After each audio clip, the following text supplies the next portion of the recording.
guys, how are you all? My name is Afreen Azmat and I welcome you all in today's session.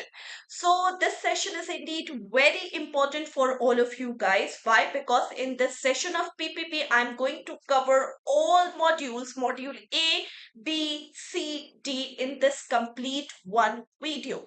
So you will not only get the conceptual clarity, but a lot of questions also to practice yourself. This video is very important for all you bankers, for your preparation and for your clearing clearing your examination.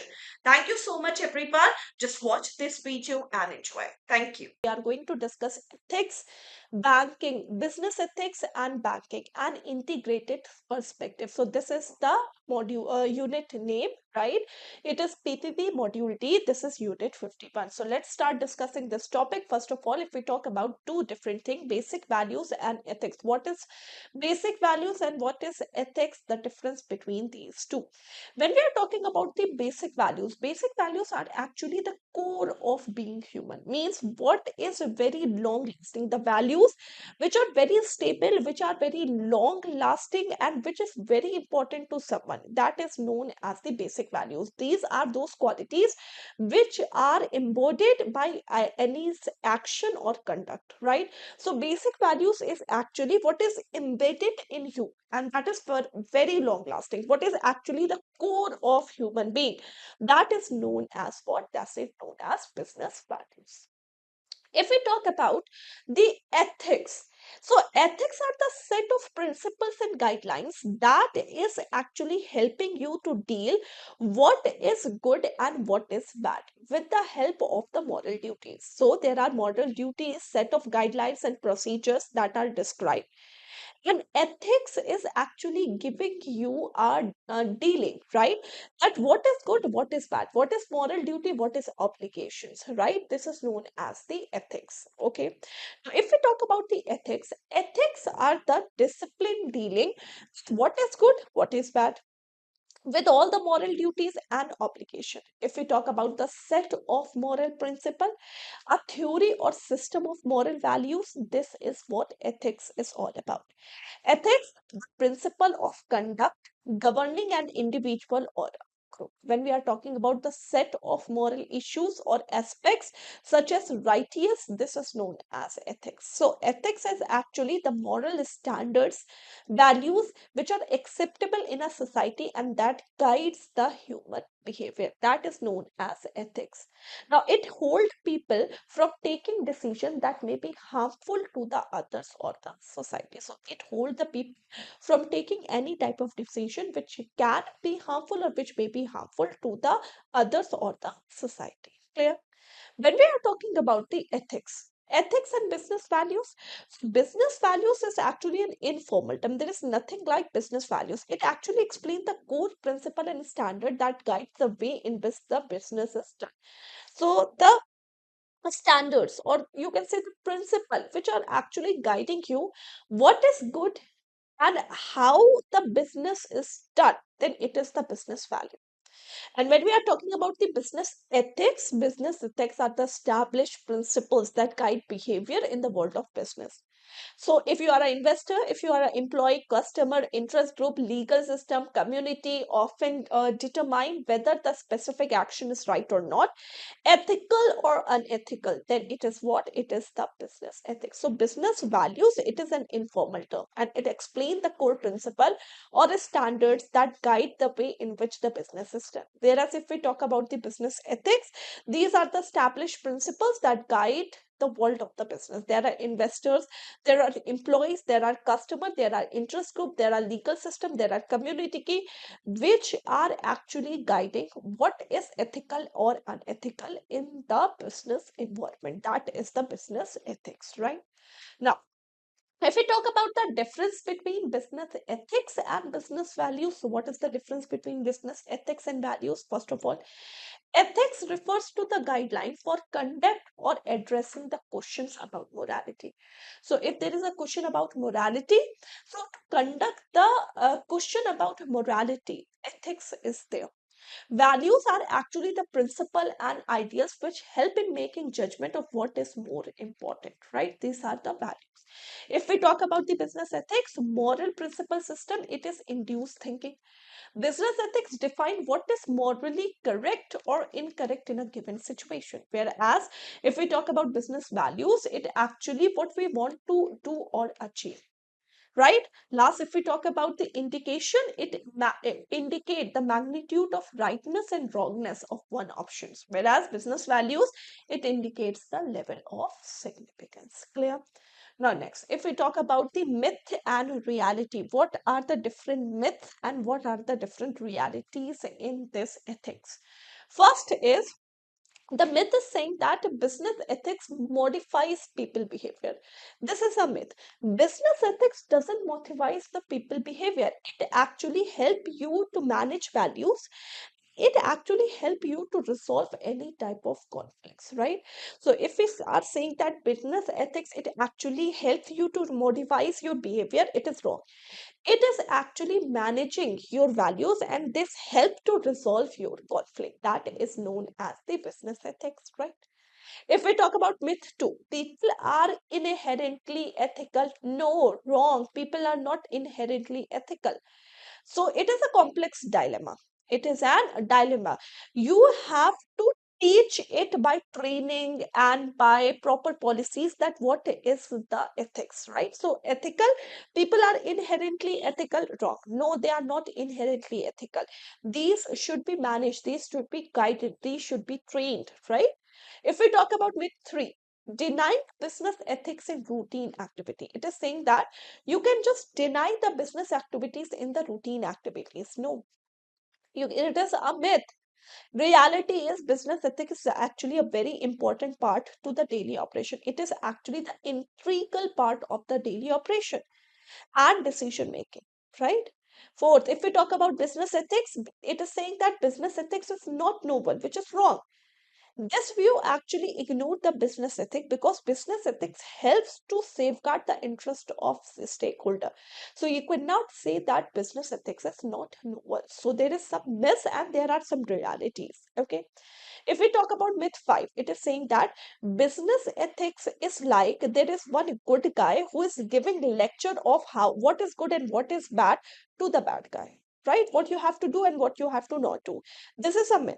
That business ethic is saying that it is as perceived as what is good and what is bad. A good guy, there is a good guy who is sermonizing the bad guy.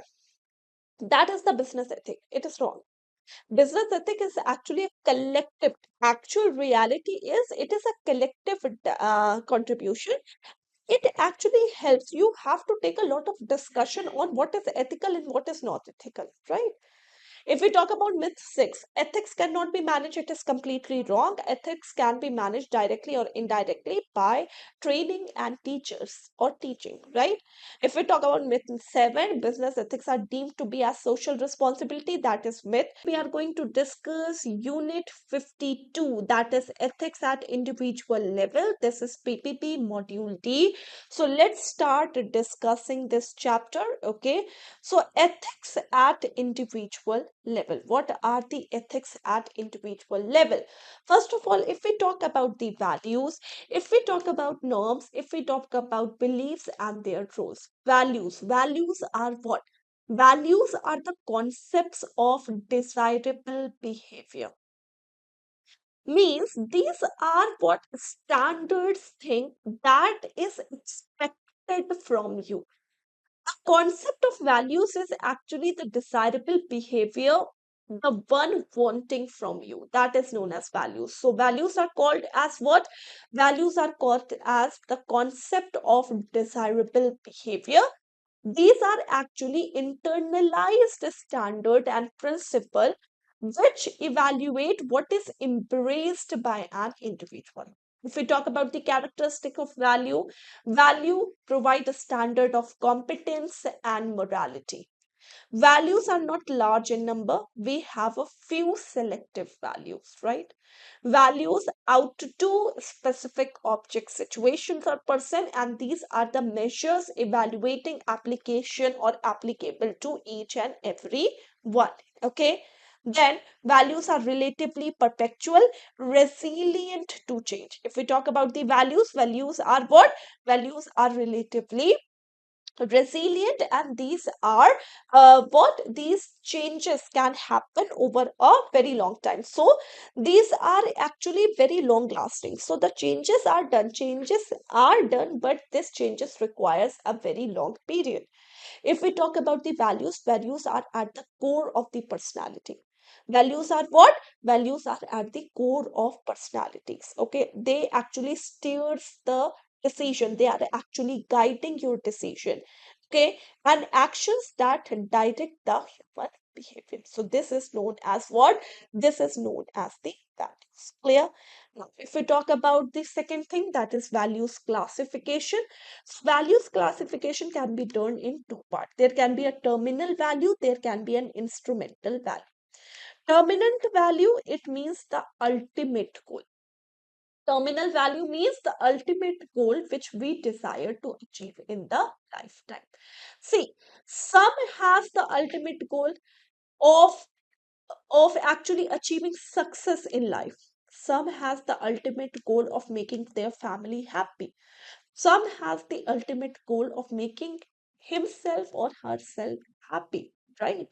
So ultimate goal is means what is the last thing you have to achieve in your complete lifetime? Okay, then this is known as the terminal value. What is your important objective in your whole lifetime? Okay, some needs money, some need fame, some needs happiness, some need peace. That is the terminal value. Now, instrumental value, what are the tools?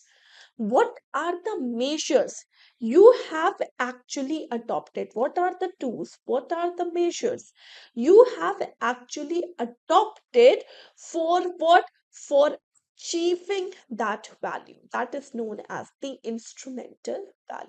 So, values in classification, there is a terminal value and there is an instrumental value. Terminal value is the ultimate goal which we desire to achieve in lifetime, right?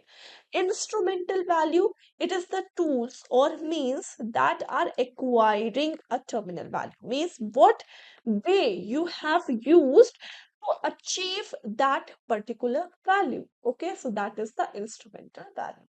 Now if we talk about the norms, norms are the expectation of people behavior, not the requirement. These are the expectation. For example, in India, we have the culture of folding hands, doing namaste, right? So this is what? This is the expectation of a proper behavior. It is not the requirement. If you haven't done namaste, no one is going to send you jail.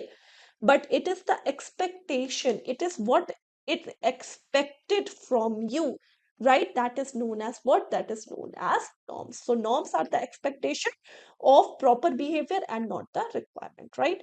If we talk about norms, norms are the ways an individual expect all the people to act in a given situation. These are inconsistent but universal. Norms are, you can say, it is of informal guidelines for behavior, actions considered normal as correct or incorrect social behavior in a particular group or social unit. These are called as norms. These are called as what? Norms. Now, beliefs. Belief is something which you actually thinks that it is true. Belief is what? Belief is something that you considered it is true. A belief is some thought considered to be true by a person, right? That is known as belief. Belief could arise out of some certainties of the life and some probable event or consequences, or simply out of faith in some idea. So beliefs are what?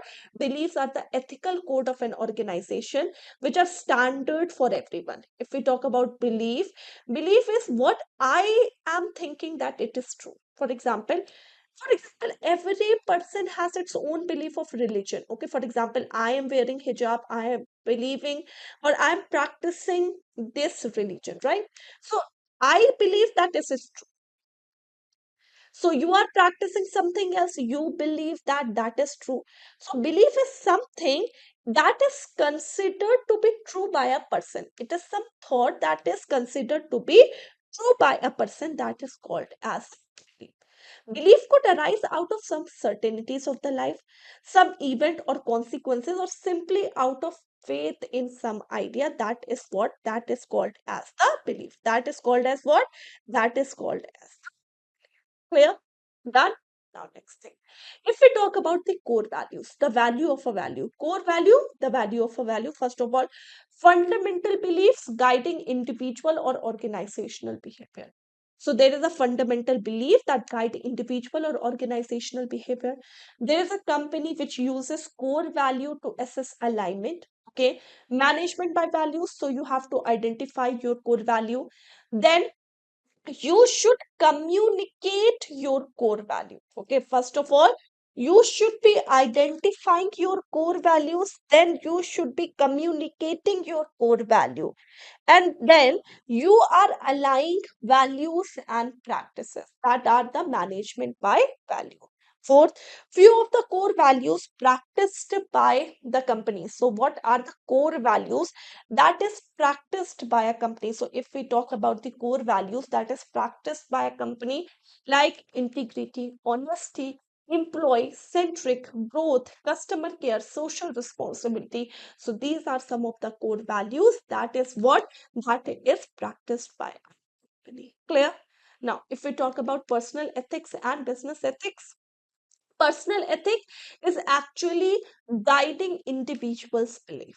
Okay, so when you are taking some action that actually guides your morality, that actually helps you to take decision what is correct and what is incorrect, then it is known as personal ethic. Personal ethic is an individual conscience. Individual, when it is the individual conscience, then it is known as what? Then it is known as the personal ethic or personal ethics. Right? Now, if we talk about the business ethic, now what is a business ethics? So, business ethics is actually a moral principle that are set by the business entity for conducting business and its transaction, that determine what is right and what is wrong in business. That is known as the business ethics. Now, conflict between the personal ethics and business ethic, yes, there can be a clash. There can be a conflict between the personal ethic and the business ethic. So, individual ethic, they may clash with the group ethics. Dominant individual ethic may affect the organization. Employee may be expected to ignore an issue they think it is unethical or unethical. Clear? Now, what are the golden rules? So there are three golden rules, very important, okay, which is also known as the ethics of reciprocity. And what are the three golden rules? First of all, everything you want others to do to you, you should do to others. Okay, do not do to others that you do not wish them to do to you. Do not do anything to other which if done to you can harm to you. Okay, so these are the three simple golden rules of ethics. Clear? We are going to discuss unit 53, that is ethical dimensions employees, right? This is PPB module D. So we have only 2 units left, right? So we have 54 and 55 unit left, and then we have completed the whole syllabus for the PPB, right? So 31st January, inshallah, by 31st January, I will be completing your syllabus here. So when we are talking about ethical dimension employees, okay, so module D, you know that module D is all about ethics. You know that module D is all about ethics in banking. What are the characteristics? Okay, so let's start discussing this. First of all, if we talk about the abuse of official of position. So if we talk about ethics, if we are talking about the ethics when it is concerned with the employees, first of all, there are some abuse of the official power. Okay, if you are sitting in a manager position, you are sitting in a director position in a bank, so obviously there are some abuse of power that you can do. Now, what are the abuse of power you can do? First of all, bank employees goes for a travel, personal travel, and claim for reimbursement. Okay, so this can be a what? This can be a unnecessary advantage, or this can be a abuse of power which can be there in the official position.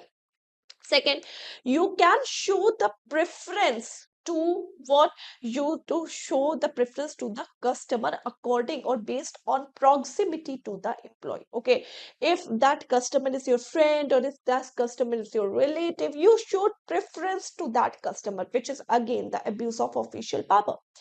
You use your official resources for personal use, and you just fall claims beyond the fixed request. So there is a fixed power of you, right? There is a fixed interest, there is a band which has been given. You just claim something false which is beyond your fixed perquisites, right? So these are sometimes considered as abuse of official power. So these are some of the example of abuse of the official power, right? Now, next, if we talk about the insider trading. So, insider trading means sometimes employees trade based on the internal information or sensitive information which is not disclosed to the general public. Then it is known as the insider trading. Insider trading is very common in stock exchange, and that's why it is very prohibited. SEBI has formulated some guidelines and procedure for stopping this insider trading, especially in the stock market, right? So insider trading means when you actually trade based on some internal information which is not disclosed or available to the general public. Then it is also considered as the abuse of the official power. Third, you are dealing with proprietary data. Proprietary data refers to the information which are related to intellectual property right and trade secrets of any company. So what is proprietary data? Proprietary data refers to any information or situations which are related to the intellectual property right and trade secrets of any company, that is proprietary data. Then there is a bribe. Bribe is actually a money that a person get, okay, for some favor. So there are bribes and proprietary data and insider trading or abuse. These are some type of abuse of official power which the employee can do in a, right? If we talk about the obligation to third parties, so yes, there are certain obligations to third parties. When a bank outsources its function to central third party, it need to have a clear, transparent contract and agreement with all the terms and condition incorporated. So when a bank outsources its function to certain third party, it need to have a clear, transparent contract and agreement with all terms and conditions which are incorporated, especially when there is a service contract. There is a service legal agreement which has to be defined minutely and ensure that the third party does not cause any inconvenience to the customer. You just ensure that this cannot cause any inconvenience to the customer. Now, when we are talking about the job discrimination, job discrimination refers to differentiating employees based on religion, caste, sex, or race. Okay, so what is job discrimination? Job discrimination actually refers to differentiate the employee which are based on the religion, caste, sex, or race, right? When we are talking about the sexual harassment include unwelcoming sexually determined behavior, and it can be direct or indirect implication, right? So sexual harassments and job discrimination, these are very common word which you are seeing nowadays in the job category. When you are differentiated on the basis of religion or caste or sex or race, that it is the job discrimination which you are facing. Sexual harassment means any unwelcoming sexual determined behavior, and it can be direct or it can have a indirect implication also. Then it is known as the sexual harassment. Okay, now if we talk about the sexual harassment, it can be a physical contact, it can be a demand of sexual favors, it can be sexually colored remarks, it can be showing pornography, or it can be any unwelcoming physical, verbal, or non-verbal conduct of sexual nature. These all comes under the sexual harassment. Clear? Managing the conflict of interest. Okay, so when we are talking about the conflict of interest, this is situation where person who is in the official position can derive some personal benefit from the action or decision they made in their official capacity.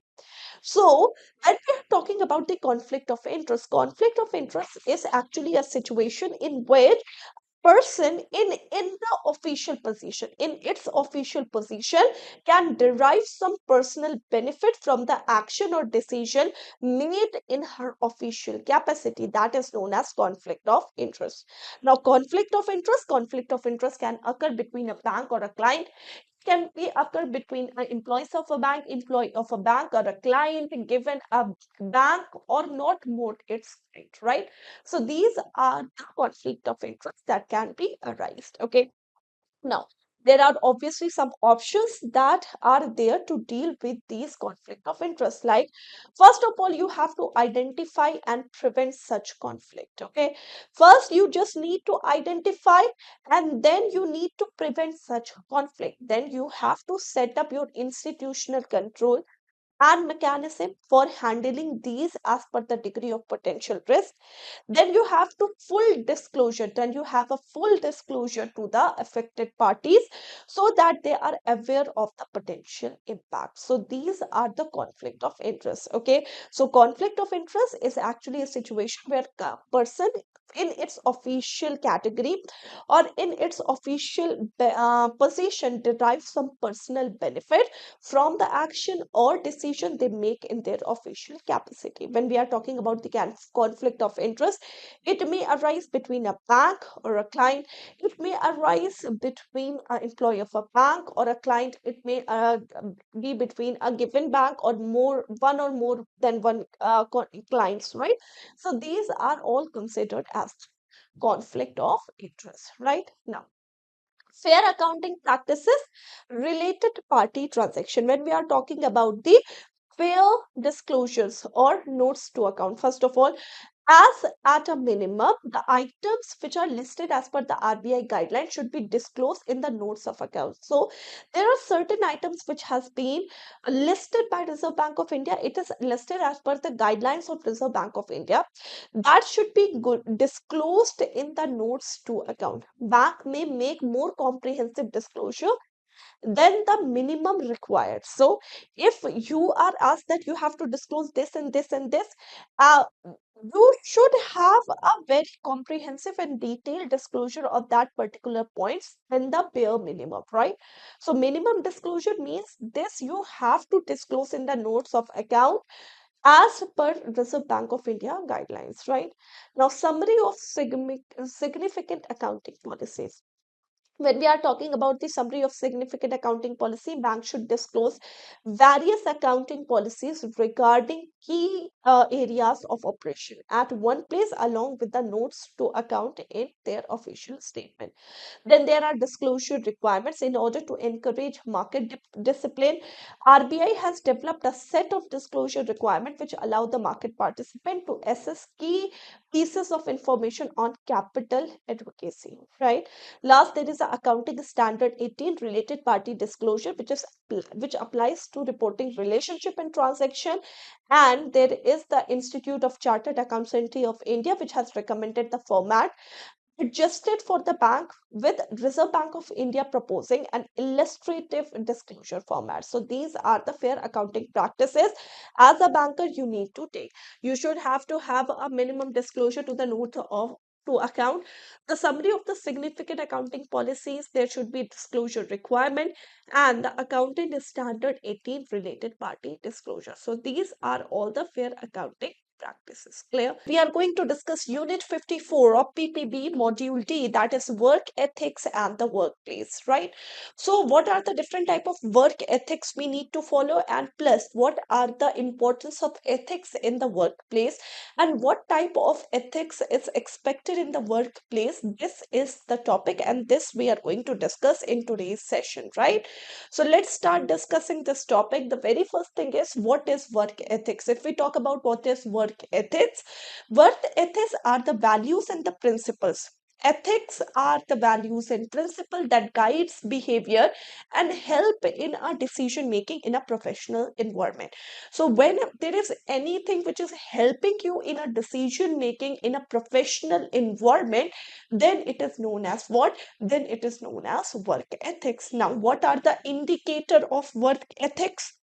If we talk about the indicator, employees attitudes towards their job, how employee is reacting towards their job, what are the attitude of employee towards their job, what is the engagement with the organization, the relationship, how is your relationship with your colleague, what are the task appreciation, and what are the external communication. So these are all considered as the indicator of work ethics, right? If we talk about something bigger than the self, yes, there are hierarchy in which you are expected to think. And what are the hierarchy? See, first you have to look to yourself. Okay, so self means yourself. It is the first thing in the ethics. Then you will moving towards your family. Then there is a community that you have to see. Then there is a religion you have to see. Then there is a society you have to see, and then there is a global cost. So this is the hierarchy of working, right? So hierarchy is first is yourself, then it is your family, then it is your community, that it is your religion, then it is your society, then global causes. This is the hierarchy which is actually thinking towards the companion of all the things: family, community, religion, society, and the global cause. Clear? Now, if we talk about the ethical behavior at a workplace, there are different benefits of behaving ethical at the workplace. Now, what are the different benefits of behaving ethical in a workplace? First of all, it helps in both internal and external stakeholders, because both the stakeholders, internal or the external stakeholders, are valuing this ethics, right? Complex situation, it require ethical decision making. So if there is a complex situation, yes, they require ethical decision making. Ethical behavior involves personal belief, they involve values, they involve service delivery. If we talk about employees assist customer and help them resolve the dispute privately if you are following the ethical behavior. Public discussion of a company issues is actually unethical, yes.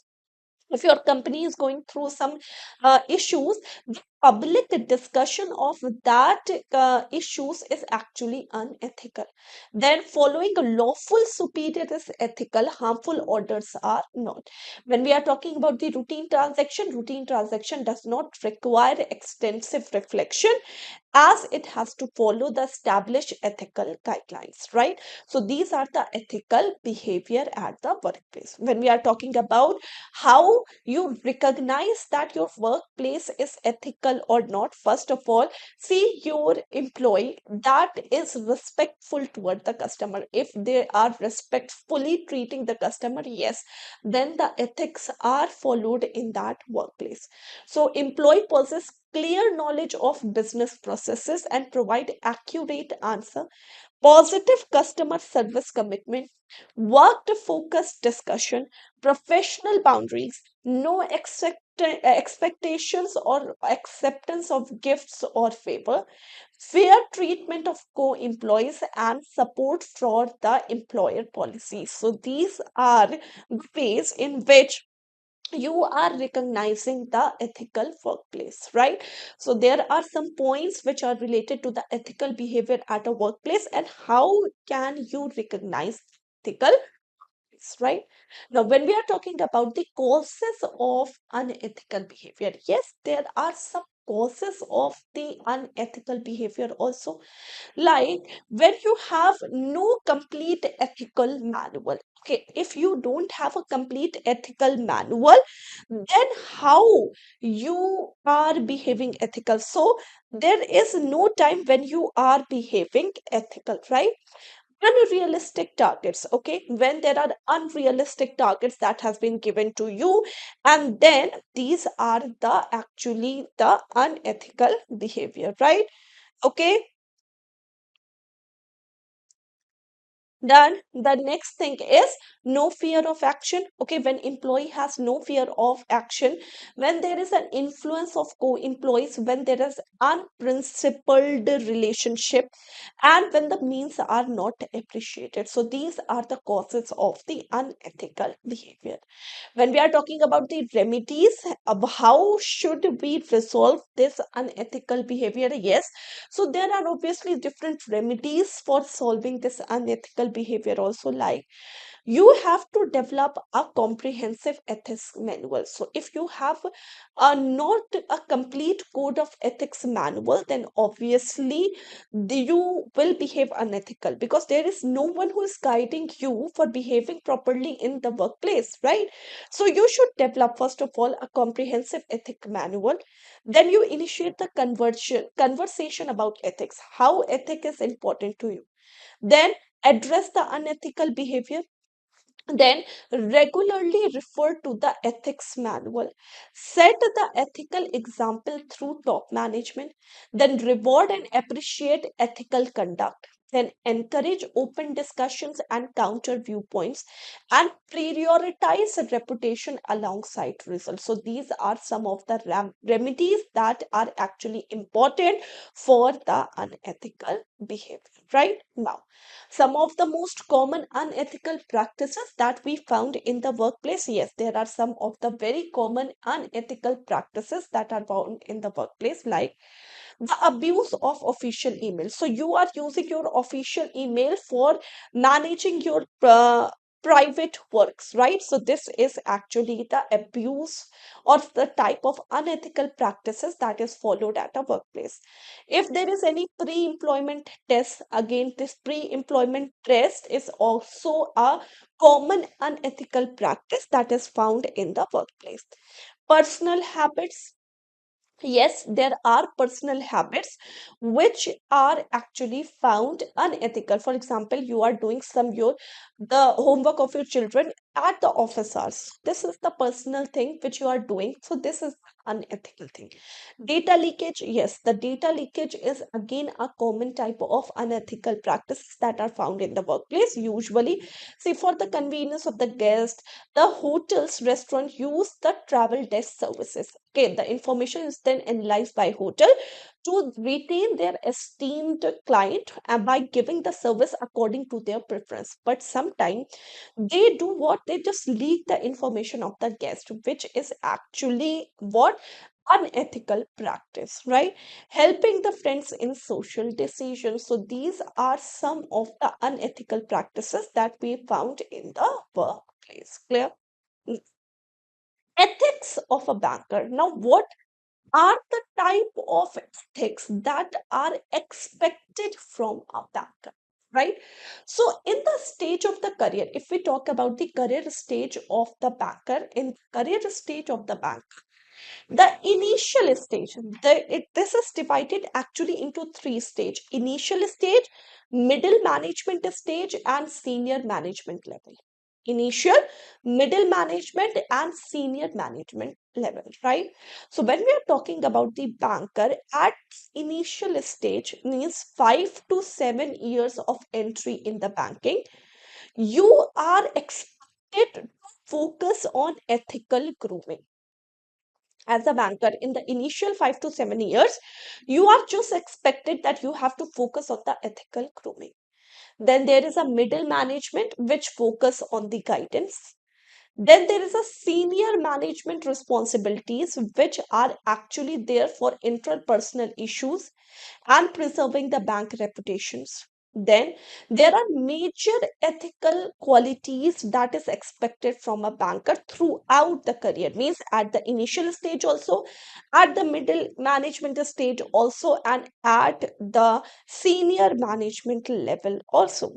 Yes, so there are different ethical qualities that is expected from a banker, like honesty and integrity, like commitment toward customer, like confidentiality, like fair treatment, like transparency and duty mindedness. So these are some of the ethical qualities that is expected from a banker in their complete professional career. Okay, at the initial stage, means 5 to 7 years of working. Middle management means 7 to 15 years, and at the senior management level, which is done after 15 years. Clear? Now, next, if we talk about the whistleblowing policy in a bank, so whistleblowing policy is actually bought for the public sector bank and RBI, which is actually to just unfold some of the corruption or frauds or non-compliance of any regulatory process by the public sector bank. So, if there is any public sector bank who is doing anything wrong, or there is any fraud or corruption that is going on, for disclosing that, there is a whistleblower policy specially introduced for the public sector bank by Reserve Bank of India, and this is under the Central Vigilance Commission, which is effective from 21st of April 2004, right?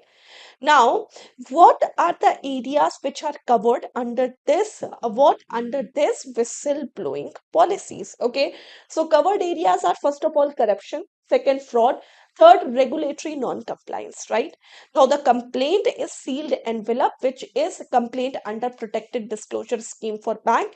Then name, designation, and address of the complainant must be given. And RBI will not issue any acknowledgement of the receipt of complaint to hide the identity of the complainant. Whistleblower Protection Act 2011.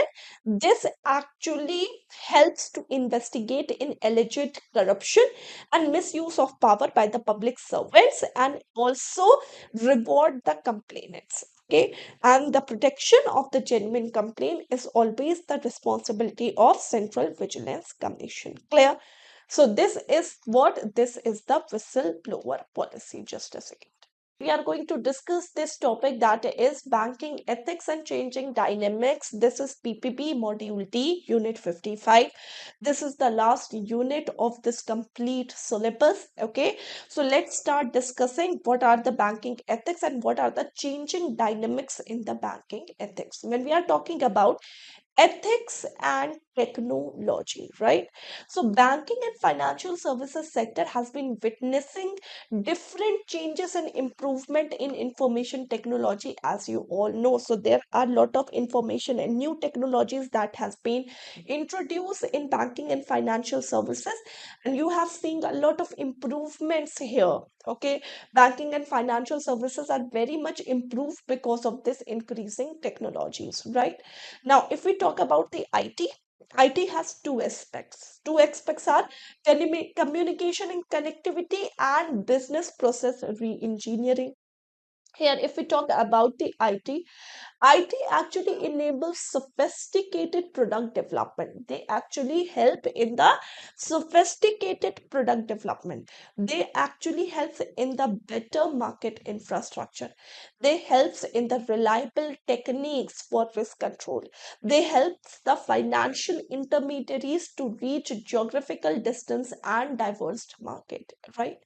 Now, if we talk about the contours of the three major functions of the bank, this is what are the three major functions of the bank? If we talk about the three major functions, first of all, they will provide access to liquidity.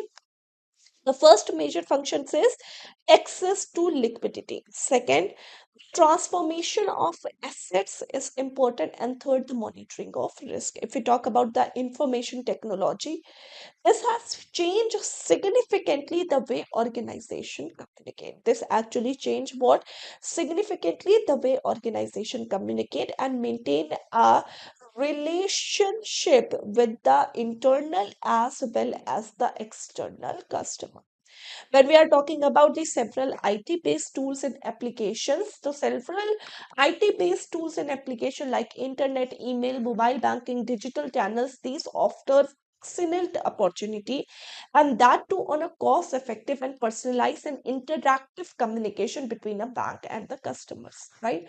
So for establishing a very good and interactive and personalized communication between bank and their customer, there are several tools and applications which has been used, like there are internets and emails and mobile phones and digital channels. These all are used, which offers an excellent opportunities for cost effective, personalized and interactive communication, and this communication is done between a bank and its customer. Now, focus has thus shifted to adoption of latest technologies in banking, revolving around analytics and business intelligence to enhance their customer relationship management.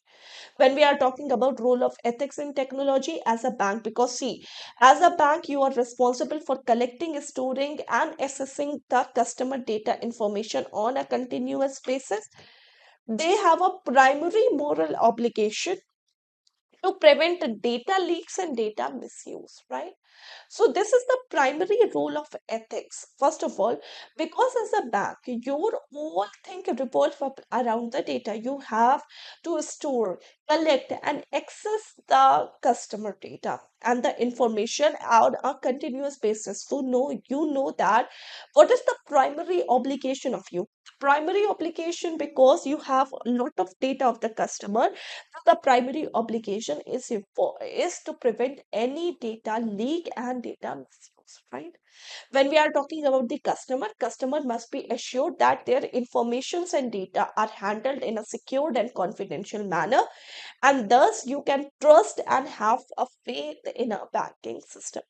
And this trust, how you can build this trust? Okay, this trust is built just how you can just build this trust and faith in the banking system has been built because of the technology, right?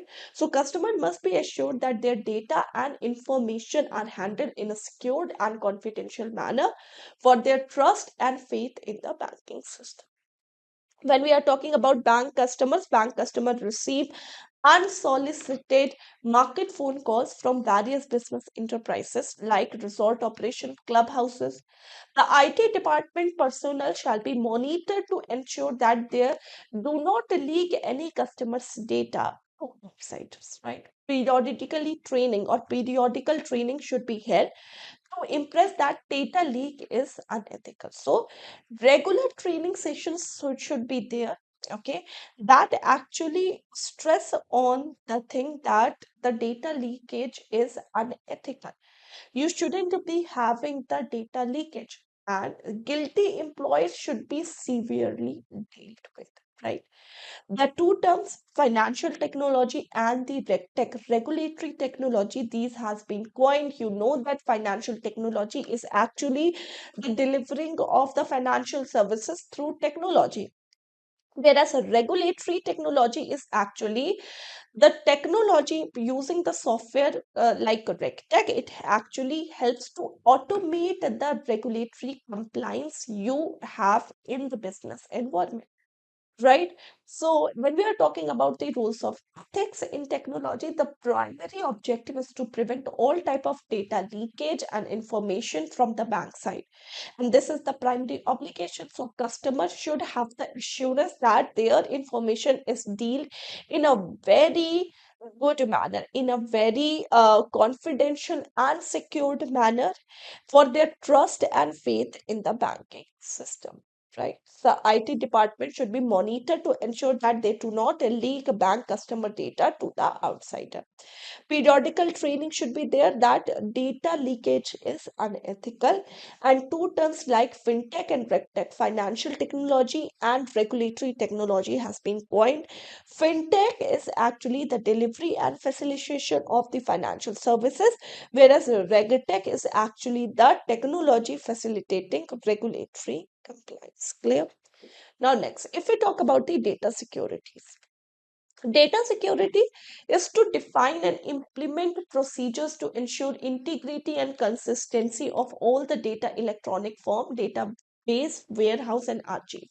First of all, data security is actually to ensure that all the data should be in a very secure form. Like there are database and data warehouse and data archive. These are in a very secure and integrated and consistent form to ensure that uniform data protection within and outside the institution. So, data security actually ensures the uniform data protection, and it can be within as well as the outside the institution. There should be secure storage of media. If we talk about the third thing, there should be secure storage of media. Control should include physical and environmental controls such as fire and blood protection. Limited access by means like physical locks, keypad, password, biometric labeling, and logged access. Okay. Next, if we talk about the bank needs appropriate disposal procedure for both electronic as well as paper-based media. So bank needs both. Bank needs both disposal procedure, appropriate disposal procedure for electronic as well as paper-based media. If we talk about the bank should maintain security of media while in transit or when shared with the third party. When we are talking about the bank should encrypt customer account and transactions data, which is transmitted, transported, delivered, or couriered to the external parties or location, right? Now, when we are talking about the data privacy, yes, there is a report which has been led by the committee, and the committee was under BN Sri Krishna committee, which actually tells the 7 principles of the data protection. So, how the data protection works, this committee, BN Sri Krishna committee, identifies 7 principles in which there can be the data protection that can be done. Now, what are these 7 principles? First of all, technology agnosticism means technology data or data protection laws should be very flexible so that they can be adjusted according to the changing technologies. Data minimization means data sort and process should be minimal as necessary. There should be informed consent. Consent is an express of human autonomy. Accountability, penalties for wrong processing, and enforcement of data protection. So these are the 6 principles: agnosticism, data minimization, informed consent, accountability, penalties, and enforcement of data protection. So these are the laws for data protection. The last thing is intellectual property. First of all, what is intellectual property? When you are creating asset by using your own creativity or innovation, when you are creating any type of asset and this asset is actually created by using your own creativity, by using your own innovation, then it is known as what? Then it is known as the intellectual property. Then it is known as what? Intellectual property, right? When we are talking about the intellectual property belongs to a particular individual, and any unauthorized use of intellectual property is strictly prohibited. When we are talking about intellectual property, they can be in any form. They can become artistic work, symbol, innovative process, anything. Intellectual property is actually divided into 2 categories. There is a patent and there is copyright. Intellectual properties are actually divided into two things: patents and copyrights. When we are talking about the patents, intellectual property, patents like inventions and trademark and industrial design and geographical indications, these are the patents in intellectual property. When we are talking about the copyrights, there are literary work, film, music, artistic work, and architectural design. These can be the copyright. Intellectual property right is actually a formal mechanism which has been established for protecting your assets and property for any type of unauthorized use. So you just limit the use of this intellectual property by yourself, and no third party is allowed to use these assets. For this, there is a formal mechanism which is known as intellectual property right. This has been established. Now, the last thing is the patent. Patent is actually an exclusive right given for any type of invention. And patent is generally for a limited period. That is generally for 20 years from their innovation, right?